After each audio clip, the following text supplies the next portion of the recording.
I'm sorry, help me. This is too much. I apologize. Please do something. As my mother-in-law and husband desperately begged me for help, I asked the first thing that popped into my mind. Why are you guys asking me for help? What have I done to you? I have no idea what's going on with you two and how I can help. Anyway, I have something else to do. I turned my back on them, ignoring the frantic begging in agony behind me, and left. I am Eileen. I was a 27-year-old secretary, and my husband Aaron was 29 years old back then. He was an advertising agent and worked for a different company from me. We met because our offices are in the same building and got married 2 years later. My in-laws lived a short flight away. My mother-in-law Yvonne was left alone after her husband passed away last year. Aaron, being the eldest son, took her in without any discussion. Although we still lived separately, we were just on different floors in the same apartment building. She was, to put it nicely, sassy and a bit impatient, and I was more of a think-before-act type. We were polar opposite in terms of personality, and did not get along well.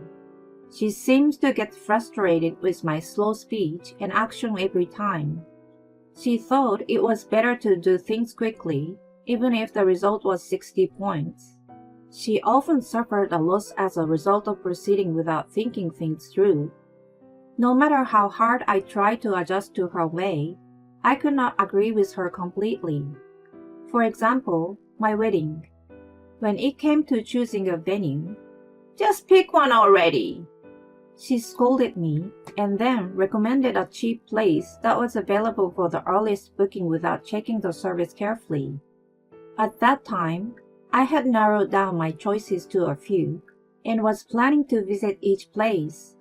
"What are you procrastinating about? In the end, all venues are more or less the same. Stop wasting your time worrying about tiny details." Considering our future relationship, I decided to follow her advice. However, the venue was located in a hard-to-reach area, and there was a patchy cellular connection. In addition, we were served a lower-grade course because they weren't able to get the originally planned ingredients on the day. Aaron and I were frowned upon by the guests. Yvonne told the relatives who had complained to her, "Eileen insisted on having a reception here. We tried to reason with her, but she didn't budge." Thanks to her, I was recognized by her relatives as a bride who was not only selfish, but also unable to offer the least hospitality. I complained to Aaron about that. We were all family now. You should forgive her. Besides, you agreed to have it there in the end. He took her side, and I was left frustrated. Those misunderstandings continued to happen over and over again after the wedding. "You're really slow and clumsy. It's a waste of time for me to be with you. You make me wait all the time, and I'm really tired of it. Can't you respect other people's time?" She started to criticize me blatantly. That happened because she changed the plan earlier due to her impatience, and I was just on time.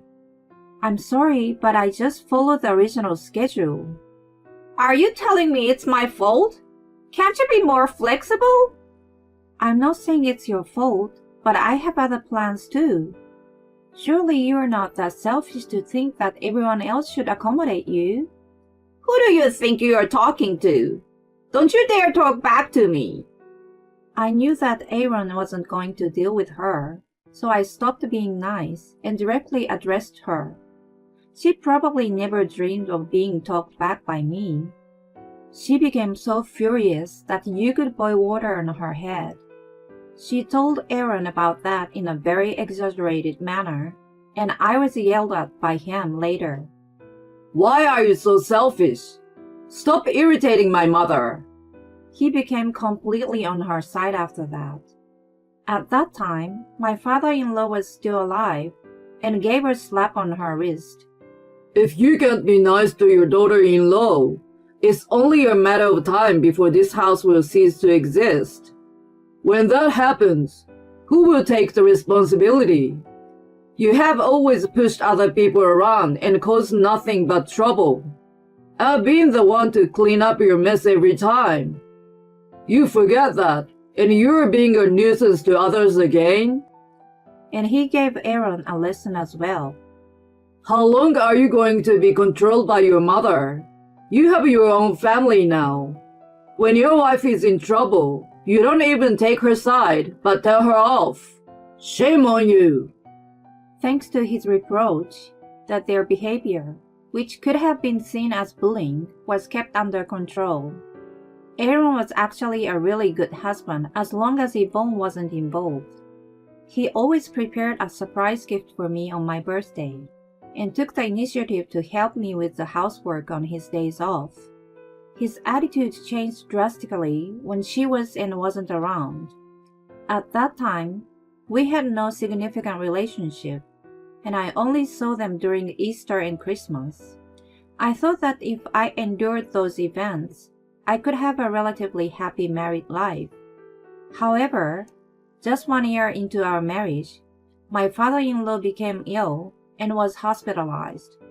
He passed away despite his treatment. I wondered what Yvonne was going to do. My mom is moving downstairs next month, and we are going to take care of her. Aaron suddenly announced. What? What do you mean we're going to take care of her? Why didn't you tell me anything about this? I'm the eldest son, of course. I should take care of her now that she's all alone. And since you don't like her, I rented a separate apartment instead of having her move in with us. I'm making a compromise for you, so don't complain. When my father-in-law passed away, I thought we might have needed to take care of her. I never imagined that I was going to be forced to do so without any consultation. I became distrustful of him because of his insensitive behavior. I was also concerned about my future life with him, who would have most likely taken her side if we had a confrontation. I began to a bit cautious in my daily life. Such days were exhausting, and as I feared, Yvonne harassed me in various ways. Moreover, Aaron even suggested that I clean not only our house but hers on my days off. I always help you with the chores. She's getting old and tired, so go and help her. I mean, I can do it too, but she's going to be around for a long time. It's a good opportunity to patch up your relationship with her. I decided to take up his advice in the hope that things would improve. It must be hard for you to do all the house things. I was wondering if there was anything I could do to help. I don't know what a clumsy girl like you can do for me. Well, that's okay. I don't have enough furniture, so could you get me some? Sure. Should I pay first and can you reimburse me later?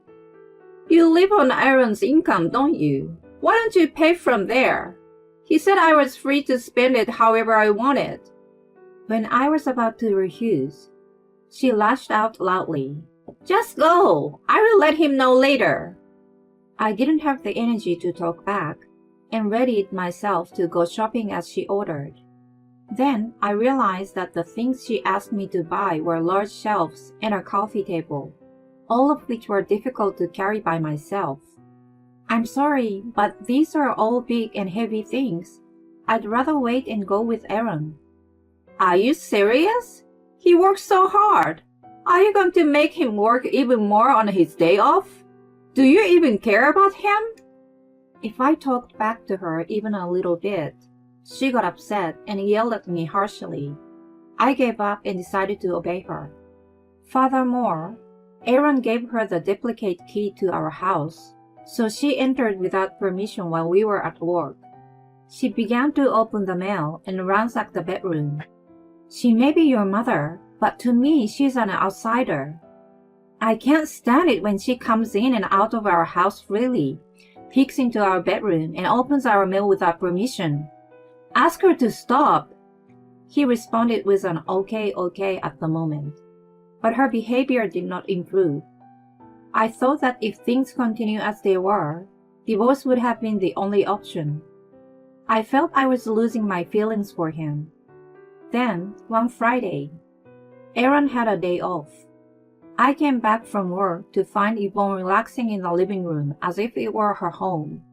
Surprisingly, when she noticed me, she made an unusual gesture. "Oh, you are back." "Hi, Yvonne." "I went shopping with Aaron today and found a delicious-looking cake. You have been very kind to me, so I bought it as a thank you and put it in the fridge. I tripped earlier, and it crumbled a little. I'm sorry." I was astounded, and then Aaron joined in. We'll go to a furniture store a bit farther away tomorrow. Mom really wants a bed from there. You're off, so come with us. It's late to have the cake tonight, so let's have it before we go out tomorrow. He was grinning derisively, and I got a hunch that the cake wasn't an honest gift. "Okay, why don't we leave after lunch then?" Satisfied, the two of them went to clean Yvonne's apartment in preparation for the new bed. I checked the cake in the fridge after they were gone. There was a round chocolate cake that had clearly been tampered with in one place. I could easily have guessed that Yvonne was going to make me eat that questionable part. To cover it up, I ran to a deli and bought a chocolate bar. I melted it down and reapplied it to the top of the cake so that no traces of it could be seen. I moved the strawberry on top a little so that only I could see the questionable part. The next day, Yvonne came over a little earlier than scheduled. "Good morning, you're just in time. I just finished preparing the cake, so please have a seat. I tried to fix the crumble part." "Oh, of course, I will eat that part, so it may not matter to you." "Oh my, that's unusual for you. You got things done ahead of time, and you've even learned to be considerate. Is Aaron up yet?" "I'm sure he will be up soon." Immediately after, he came to the living room after waking up from sleep. When he got ready to go, the three of us decided to have the cake. He wasn't much of a fan of sweets. Mom, have mine. He handed his plate to her after eating half of his slice. She finished the other half happily. Meanwhile, they both grinned at each other, watching me eat. I knew they had done something to the cake. I thought there was something extremely spicy or bitter in it. The two, who were supposed to be eating the part in question, showed no sign, and I was honestly disappointed. As soon as we finished, "Well, let's go. Can you drive home?" Aaron handed me the car key, and just as we were about to leave, "Eileen, you should go to the restroom before we head out. It's quite a long way to the store." "I'm fine. Besides, we will use the highway, so it will be quick." Then, when we were getting on the highway, "How much longer until we get there?" asked Aaron with a pale complexion. About an hour and a half, I think." "Can I use the restroom somewhere?" "Eileen, did you really eat the crumbled part?" Following Aaron, Yvonne, who was breaking out in a cold sweat, asked me from the back. "Of course I did. I wouldn't let you or Aaron eat the damaged part. You don't look so good. Are you feeling okay?" "I need to use the restroom too, so stop anywhere you can." I sensed that both of them were suffering from sudden stomach aches from their appearance. My mischievous spirit got the better of me, and I dared to drive slower and past the first exit. "Come on! I mean, how come you're okay?" "What are you talking about?" Aaron looked like he was trying very hard not to yell at me, and asked a bizarre question. "No, it's nothing." "I mean, you guys did something to the cake, didn't you? It's obvious. If you don't tell me honestly, I will skip the next exit." I could see them gasp. "I don't know what you're talking about." "Oh, so you're not going to tell me?" "It's a laxative. We put a laxative in it. I wanted to teach you a little lesson." My hunch was right. I was so glad that I reapplied the chocolate the night before. Please get off here. I let them out of the car at a gas station we had just arrived at. As soon as they stepped outside, Aaron gasped, "Ugh." I heard him curse in a whisper. Then a faint stench hit my nose, and it was clear to us all that the worst had happened. "You guys are not feeling well, so stay here and rest." I'm sorry, help me. "This is too much. I apologize. Please do something." "Why are you guys asking me for help? What did I do to you?" "I have no idea what's going on with you two, and how can I help? Anyway, I have something else to do." Ignoring their frantic pleading and begging, I started the car and rushed home. When I got there, I packed up my belongings and evacuated to my friend's house. I then went to see a lawyer with my journal, which had details of Yvonne and Aaron's bullying, and the data of recorded conversation about the laxatives. Later, I was told that they called the car service to get home. Damn you! The car service is charging me for dry cleaning because of you. You pay for it. Why should I? I mean, how did you make such a mess? I questioned Aaron, who called me in a rage, but he must have felt embarrassed to explain and became silent. "Well, it doesn't matter. I'm divorcing you. Please speak to my lawyer from now on. I'm sure you will get a letter soon." Wait, why are you talking about divorce? "Of course, you enjoyed bullying me with your mom. Not only that, you guys even tried to drug me. I can't live with someone like that.